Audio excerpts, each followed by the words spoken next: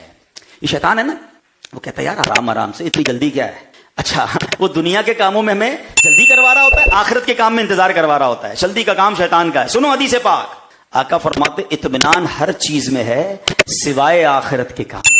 آخرت کے کام میں جلدی کرنی ہے۔ ہاں اب میں آپ کو اپنے بیان کو اختتام کی طرف لاتے ہوئے ایک واقعہ اور ایک حدیث سناتا ہوں، ٹھیک ہے؟ پھر امیر اہل سنت کا مبارک ہو رجب کے لیے ایک بڑا پیارا مکتوب بھی آیا ہے، انشاءاللہ آپ کو مکتوب عطار بھی میں نے سنانا ہے انشاءاللہ۔ حدیث سنیے، بلکہ بزرگان دین کا فرمان، بڑا کمال کا فرمان ہے۔ وہ فرماتے ہیں اگرچہ جلد بازی شیطانی عمل ہے لیکن 6 کاموں میں جلدی ضروری ہے۔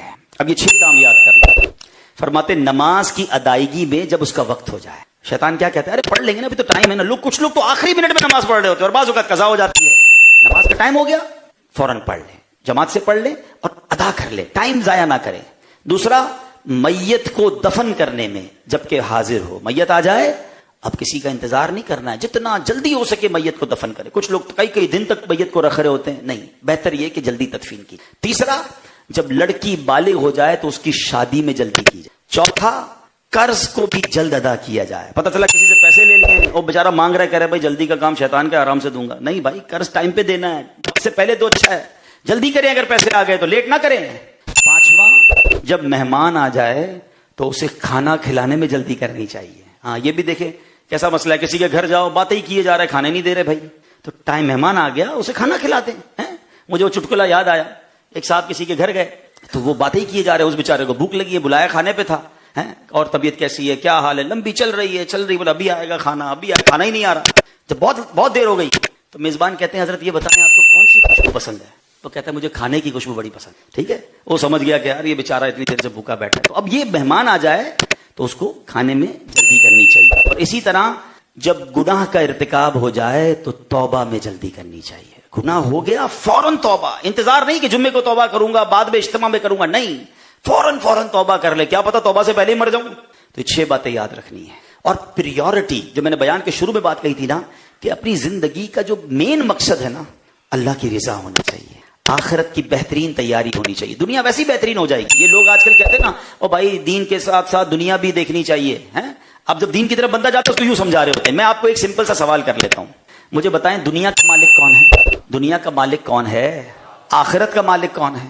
رحمان الدنیا والآخرہ، اللہ دنیا کا بھی مالک ہے، آخرت کا بھی مالک ہے۔ ایک فارمولہ بتا دوں، اللہ کو راضی کر لو، وہ دنیا بھی اچھی کر دے گا، آخرت بھی اچھی کر دے گا۔ سمپل از دیٹ، کچھ بھی نہیں، اس پہ دنیا کو الگ دیکھیں، دین کو الگ دیکھیں، کچھ نہ کرو بھائی، اللہ کو راضی کرو۔ اب دنیا ایسی گزارو کہ رب راضی ہو جائے، اللہ آخرت بھی اچھی کر دے گا، روزی میں برکت بھی ڈال دے گا، کاروبار بھی اچھا کر دے گا، صحت بھی اچھی کر دے گا۔ ہم کہتے نہیں جب دنیا میں پڑھو تو اللہ کو ناراض کر دیتے ہیں، نہیں، اللہ کو راضی کرنا مین ٹارگٹ، اللہ کے رسول کو راضی کرنا اپنا مین ٹارگٹ کر لو، آپ کی دنیا بھی وارے نیارے ہو جائیں گے، انشاءاللہ آخرت بھی بہتر ہو جائے گی۔ تو پریورٹی کیا ہے؟ اللہ کو راضی کرنا۔ اب سنیے گا جو آخری واقعہ مجھے آپ کو سنانا ہے، کیا کمال کے لوگ تھے اور کیا پیاری سوچ تھی۔ پچھلی امتوں کا ایک واقعہ ہے، بنی اسرائیل میں 2 میاں بیوی تھے، دونوں بڑے نیک تھے اور بڑے عبادت گزار تھے۔ اللہ پاک نے اس وقت کے نبی علیہ السلام کے ذریعے ان کو پیغام بھیجا کہ تمہیں جوانی یا بڑھاپے میں مالداری عطا کی جائے گی، فیصلہ تم کر لو کہ جوانی میں پیسے چاہیے یا بڑھاپے میں چاہیے۔ کیسا کمال کی آفر تھی کہ مالدار تمہیں بنایا جائے گا، یا تو جوانی میں بننا ہے یا بڑھاپے میں بننا ہے۔ اب وہ میاں بیوی کیسے کمال کے تھے، اب وہ دونوں سوچ میں پڑ گئے۔ شوہر بولا جوانی میں تو چونکہ ہمارے اندر طاقت ہے، مالداری ابھی لے لیتے ہیں، کمانے کی فکر نہیں ہوگی تو زیادہ عبادت کریں گے۔ بیوی بولی نہیں، عبادت کی اصل عمر تو جوانی ہے، ہم پہلے خوب جوانی میں عبادت کر لیتے ہیں، بڑھاپے میں مالدار بن جاتے ہیں، کیونکہ بڑھاپے میں جو ہے نا عبادت اتنی ہو نہیں پائے گی، تو بڑھاپے میں کیا ہوگا کہ مال کمانے کی ہرس بھی نہیں ہوگی، زیادہ مال کی فکر بھی نہیں ہوگی، تو بڑھاپے میں بھی عبادت کر لیں گے، وہاں بھی عبادت کو ڈسٹرب نہیں کرے گا ہمارا مال۔ دونوں کی سوچ کیا تھی کہ پیسے نہیں چاہیے، عبادت کہیں ہماری ڈسٹرب نہ ہو جائے۔ پوائنٹ سمجھ رہے ہیں؟ یہ نہیں سوچ رہے کہ پیسے آئیں گے تو انجوائے کیسے کریں گے، خریدیں گے کیا، کہتے ہیں جوانی میں آ جائیں گے پیسے تو پیسے ہی سنبھالیں گے تو عبادت کب کریں گے، اور بڑھاپے میں شوہر کہتا ہے پیسے آئیں گے تو جناب پھر ہم جو ہے وہ بڑھاپے میں معاملے میں ڈسٹرب ہو جائیں گے۔ دونوں کی سوچ کیا تھی کہ نہیں، عبادت پہلے، اللہ کے نبی پر وحی بھیجی گئی کہ تم نے ان کو جا کر بتاؤ تم نے مال پر عبادت کو ترجیح دی، تمہاری سوچ یہ تھی کہ مال کہیں عبادت کو ڈسٹرب نہ کر دے، تو اللہ کے کرم سے یہ حکم ہوا ہے کہ تمہیں جوانی اور بڑھاپے دونوں میں مالداری عطا کی جاتی ہے۔ ہاں، کچھ لوگ مال کے پیچھے بھاگتے ہیں، دنیا کے پیچھے بھاگتے ہیں، دنیا انہیں بھگاتی ہے، اور کچھ دنیا کو ٹھوکر مار کر رب کی بارگاہ میں جاتے ہیں، دنیا پیچھے آ کر ان کی خدمت کرتی ہے۔ اب آپ کی مرضی ہے کہ دنیا کے پیچھے بھاگنا ہے، وہ بھگاتی رہے گی آپ کو، کام سے فارغ ہی نہیں ہوتا بندہ، اس کی ٹینشن ہی ختم نہیں ہوتی، جس کو فکر ہی مال کمانے کی ہے۔ اور جو اللہ کو راضی کرنے جاتا، کہتے ہیں نا جس سے رب راضی اس سے سب راضی، تو اللہ کو راضی کرنا ہے، اللہ کی انشاءاللہ اطاعت کرنی ہے، عبادتیں کرنی ہے، بس آج سچی توبہ کرنی ہے گناہ سے۔ نیت کر لیں انشاءاللہ رجب، شعبان، رمضان، یہ تینوں مہینے ہماری زندگی کے یادگار مہینے ہوں گے انشاءاللہ، کوئی نماز قضا نہیں ہوگی انشاءاللہ۔ ہاں، خوب عبادت